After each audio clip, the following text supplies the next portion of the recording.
اب مرنگ بلوچ کا جو معاملہ ہے اس پر ڈی جی آئی ایس پی نے تو کہہ دیا کہ یہ دہشت گردوں کی پراکسی ہے، یعنی انہوں نے ہے۔ تو میرے حساب سے جب تک کسی قسم کا ثبوت مرنگ ڈاکٹر مارنگ کے خلاف لایا نہیں جاتا یا کورٹ کے اندر ان کو کسی قسم کی کنوکشن نہیں ہوتی، سزا نہیں ہوتی، تو اتنی دیر تک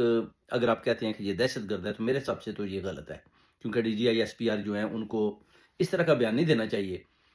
کھلے عام کہ اگر آپ نے اس کو گرفتار کیا ہوا ہے، آپ کے پاس ثبوت موجود ہیں،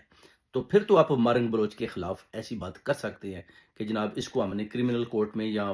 آرمی کورٹ کے اندر اس کو سزا دی ہے اور یہ دہشت گردوں کی پراکسی ٹھہری۔ مگر جب کسی قسم کا کوئی ثبوت آپ کے ہاتھ نہیں لگ رہا تو آپ زبانی پریس کانفرنس کرتے ہیں، تو میں سمجھتا ہوں کہ یہ ٹھیک نہیں ہے، کیونکہ یہ غلط میسج جاتا ہے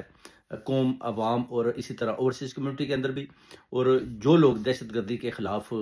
یا دہشت گردوں کو سپورٹ کرتے ہیں ان کو بھی موقع مل جاتا ہے کہ دیکھیں جناب ہم تو دہشت گردی کر رہے ہیں، مگر جو Pakistan D G I S P R ہے وہ انگلیاں ایک عورت کے اوپر اٹھا رہا ہے۔ تو اس چیز کو بیسیکلی جو اوورسیز کمیونٹی ماننے کو تیار نہیں ہے، یا تو آپ کے پاس پورے پروف ہونے چاہیے، پورے ثبوت ہونے چاہیے، تو اس کے بعد اگر آپ ڈاکٹر مرنگ بلوچ کی بات کرتے ہیں کہ وہ دہشت گرد ہے تو پھر بات مانی جائے گی، کیونکہ 2-3 دن سے یہ سن رہے ہیں کہ یہ دہشت گردوں کی پراکسی ہے، مگر کسی قسم کے بھی ثبوت سامنے نہیں آئے ابھی تک۔ تو یہ چیزیں جب ہم دیکھتے ہیں تو پھر ڈیفینیٹلی تھوڑا سا میسج آپ کا بھی جو ہے نا ڈائریکشن ٹھیک کرنے کے لیے دینا پڑتا ہے کہ جناب آپ اگر اس طرح کی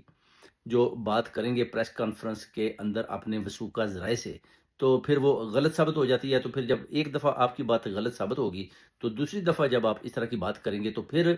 لوگ آپ کی بات کے اوپر یقین نہیں کریں گے۔ اس لیے آپ کو جناب پیغام دیتے ہیں کہ آپ آئندہ کوئی بھی ایسی بات کرتے ہیں تو اس کے ثبوت جو ہے نا وہ بھی ساتھ پیش کریں، کیونکہ D G I S P R کا جو منصب ہے، جو عہدہ ہے، یہ بڑا ایک سینسٹیو عہدہ ہے۔ اس پر جب آپ ترجمانی کرتے ہیں تو آپ پوری 7 سے 8 لاکھ فوج کی ترجمانی کر رہے ہوتے ہیں، اپنے چیف کی ترجمانی کر رہے ہوتے ہیں، اور اگر ادھر آپ غلط بیانی کریں گے تو پھر لوگوں کا آپ کے اوپر سے اعتبار اٹھ جائے گا۔